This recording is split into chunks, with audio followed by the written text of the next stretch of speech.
जब तक हमारी तलाश खत्म नहीं होती हम थकेंगे नहीं। हम और हमारी होने वाली पत्नी, हम दोनों यहाँ कुछ अकेले में बात कर रहे हैं। हम आपसे चाहते हैं कि हमें और हमारी होने वाली पत्नी को आप अकेला छोड़ दें। मैं नागरानी को बताऊंगी कि तुझे यहाँ भेजकर हमने कोई गलती नहीं की। पर नागरानी है कहाँ? वो अपने अगली चाल की तैयारी कर रही है। पर नागरानी क्या करने वाली है? बुआ जी, आपका हमारे महल में हमेशा स्वागत है, और ऐसे बिना बताए दोबारा किसी की मदद मत कीजिएगा।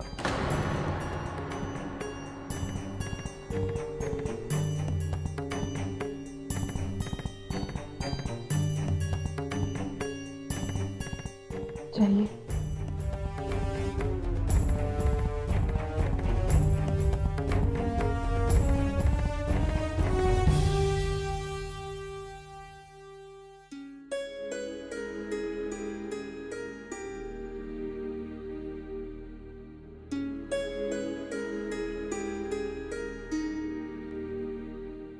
कोई है? जी युवराज। ये सारा खाना उठाकर आप गरीबों में बंटवा दीजिए। कहिएगा कि युवराज माधव ने पुराने रिश्ते टूटने की और नए रिश्ते बनने की खुशी में बनवाए। आप ऐसा क्यों कर रहे हैं? और आप ऐसा क्यों कर रही हैं देवरक्षिका? अगर आपको खाना बनाना नहीं आता था तो आपने अपनी कमजोरी मानकर माफी क्यों नहीं मांगी? लगता है बेईमानी आपकी आदत है, फर्ज में भी और दोस्ती में भी। वैसे एक बात बताइए देवरक्षिका, अगर हमारी जान पर संकट आ जाए तब भी क्या आप किसी और की मदद लेंगी? देवरक्षिका अपने प्राण देकर भी राजवंश की रक्षा करती है, और मैं अपना दिया हुआ वचन कभी नहीं तोड़ती। वैसे अब दिल तोड़ने में तो बहुत ही माहिर हैं। देखते हैं ये वचन कब तक निभा सकती हैं। आपने मुझे खाना बनाने का आदेश दिया, आपके आदेश का पालन होगा। ये खाना जाकर गरीबों में बांट दीजिए।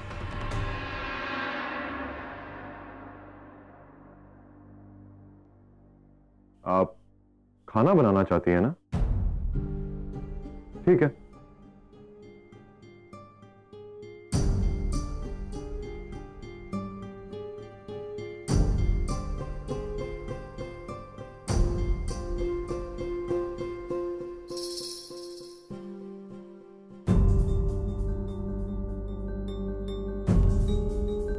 ये क्या कर रहे हैं आप?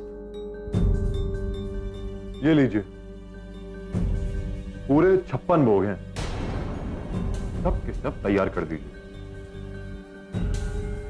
और अगर कुछ याद आए तो वो भी तैयार कर दीजिएगा।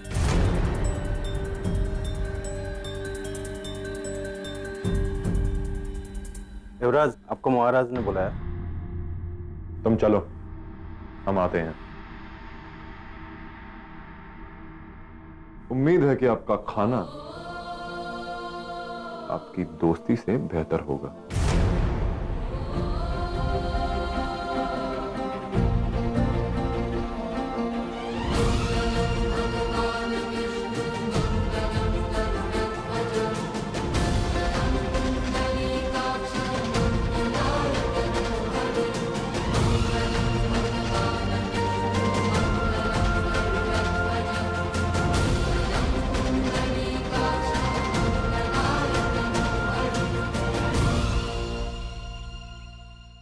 युवराज, हम ये जानना चाहते हैं कि आपको राजकुमारी रूपलेखा कैसी लगी?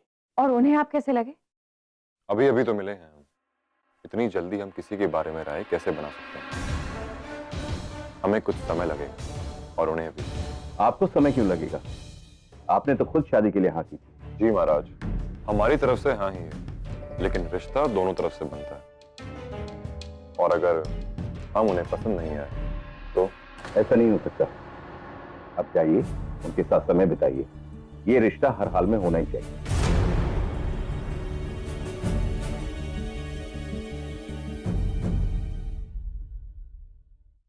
युवराज ने हां तो कह दिया है, पर ना जाने क्यों हमें उनकी हां पे विश्वास नहीं हो रहा है। युवराज और रूपलेखा का एक दूसरे को पसंद करना आपकी जिम्मेदारी है बड़ी रानी। महाराज आप बिल्कुल चिंता मत कीजिए, और युवराज भी आपको निराश नहीं करेंगे। आप देखिएगा रूपलेखा उन्हें जरूर पसंद कर लेंगी, सब ठीक होगा। महल पे अब कोई संकट की घड़ी नहीं आगी।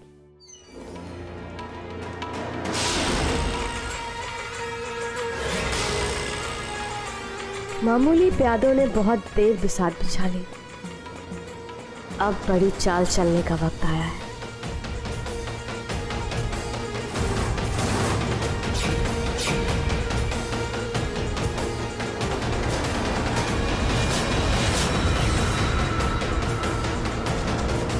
हम जानते हैं कि ये राजमहल परिवार की दीवारें बहुत मजबूत हैं। बाहर से आने वाले हर वार को सह सकती हैं, पर अगर वार अंदर से किया जाए तो अब अनामिका अपने सबसे बड़े हथियार को महल के अंदर भेजेगी।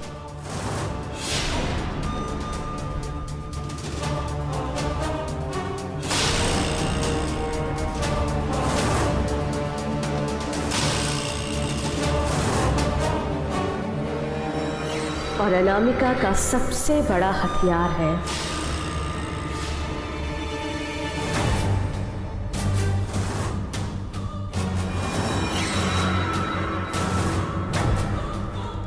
खुद अनामिका।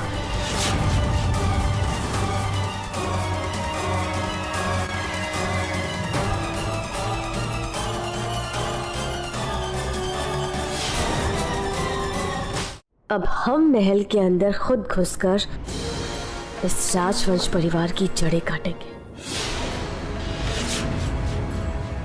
एक एक करके सबको मरना होगा,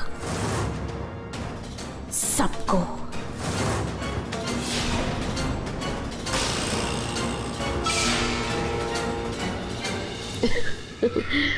और हमें पूरा यकीन भी है कि इस महल के पहरेदार हमें अंदर जाने से रोकेंगे। रुको, आप कहाँ जा रहे हैं? आप अंदर नहीं जा सकते। लेकिन इस महल के अंदर हमें कोई बाहर वाला नहीं, खुद बड़े राजा लेकर जाएंगे। कैसा शोर है ये?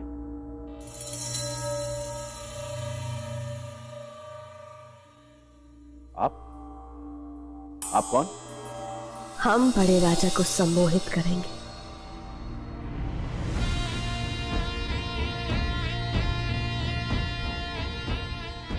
और हमारे सम्मोहन में बंधे बंधे बड़े राजा खुद अपने मुंह से कहेंगे, दीदी आप?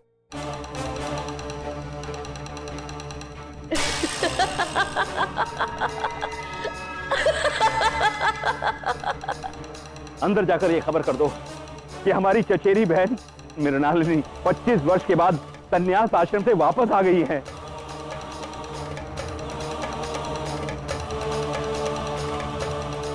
हमारी शादी से कुछ महीने पहले दीदी हिमालय पर तप करने चली गई थी। हमारे अलावा इन्हें किसी ने नहीं देखा। आइए मैं आपको सबसे मिलाता हूं। आइए दीदी।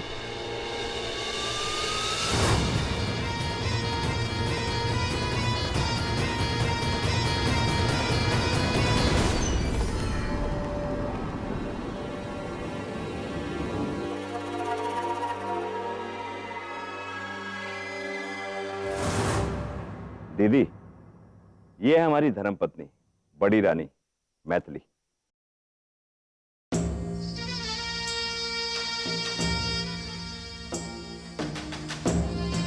और ये है छोटे राजा की पत्नी छोटी रानी चारुलता।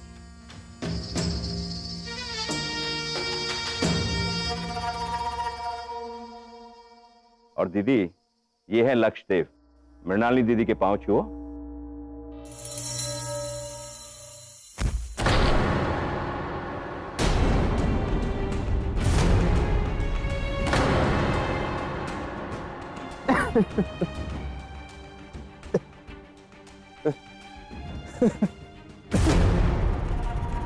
दीदी को पहली बार देखा तो सोचा कि साष्टांग प्रणाम कर लें। और ये है हमारे सुपुत्र युवराज माधव, और ये राजकुमारी रूपलेखा।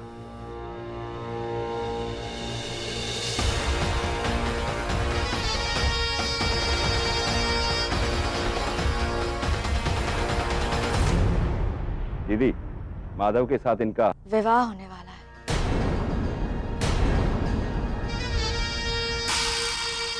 जोगन सब जानते हैं। माधव के लिए रूपलेखा से अच्छी और लड़की कोई हो ही नहीं सकती।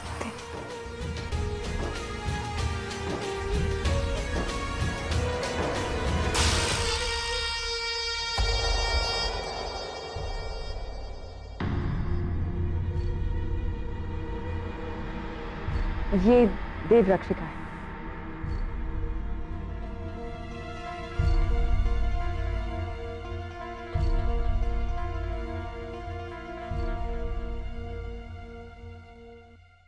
रुको।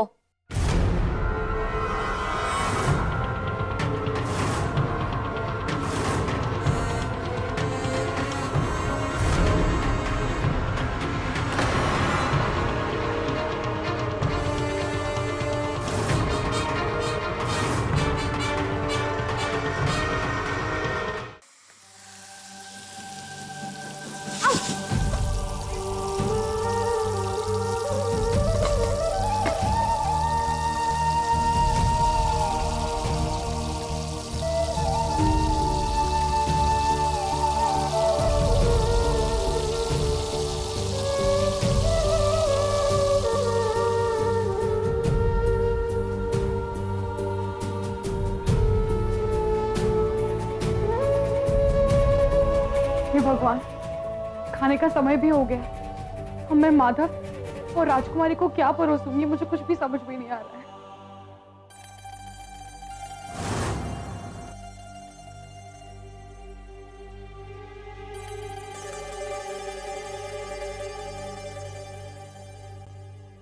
अब पता चलेगा इस देव रक्षिका को आटे दाल का भाव। बड़ी आई थी युवराज माधव की चौकीदार बनने, अब बस महल की नौकरानी बन के रह जाएगी। बेचारी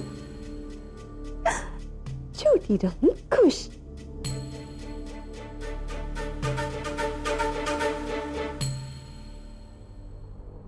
राजकुमारी रूपलेखा हमारे महल की खास मेहमान है। चित्तौड़गढ़ के महाराज ने उन्हें हमारे भरोसे पर यहां भेजा है, इसलिए उनकी सुरक्षा में कोई कमी न रह जाए।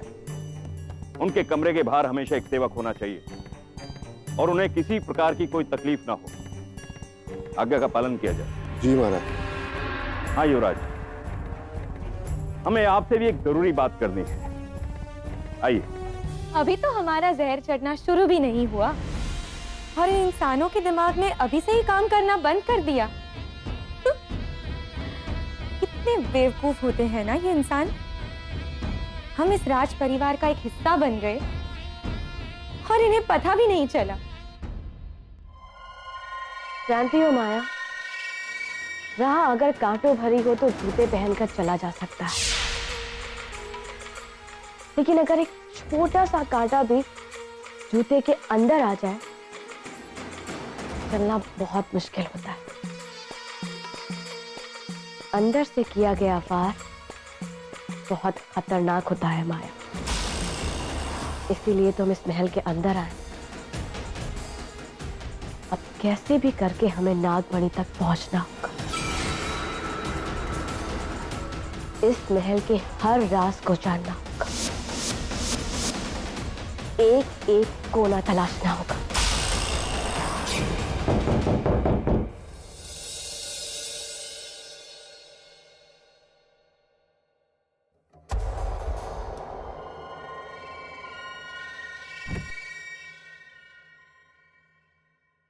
महल में इस तरह आना जाना खतरे से खाली नहीं।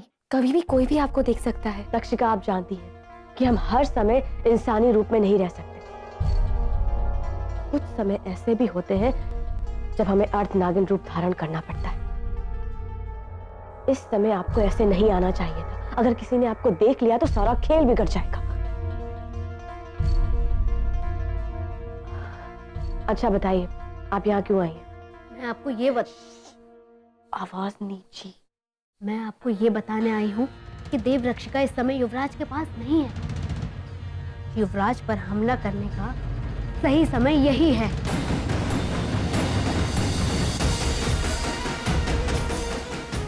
बड़े राजा, नागिन को घर में बुलाने की बेवकूफी तो कर ली।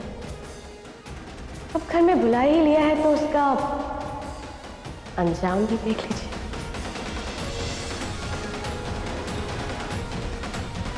जय शेषनाग। जय शेषनाग।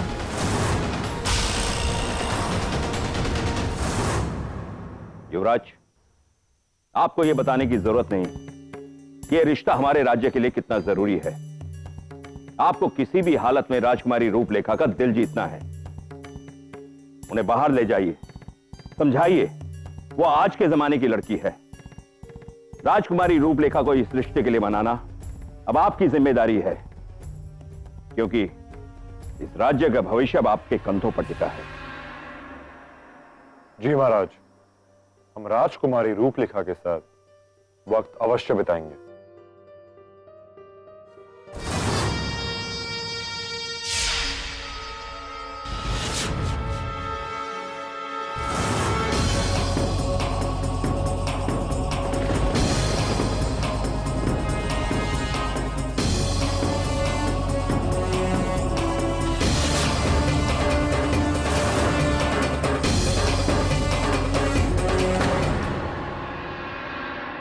हम कोई काम आधा नहीं करते। दिल लगाया था तो पूरी तरह लगाया था। अब तोड़ेंगे तो पूरी तरह तोड़ेंगे।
युवराज, तुम ठीक तो हो ना? युवराज माधव, आप ठीक है ना? जी, हम बिल्कुल ठीक है। बस थोड़ी सी खरोच चाहिए और कुछ नहीं।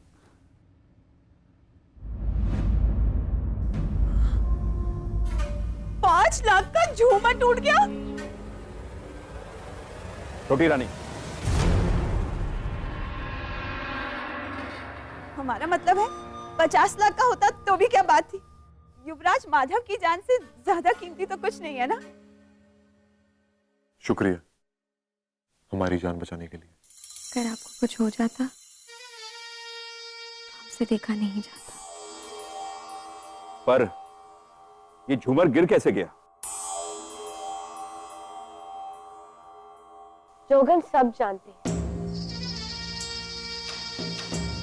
ये झूमर गिरा नहीं, बल्कि गिराया गया है।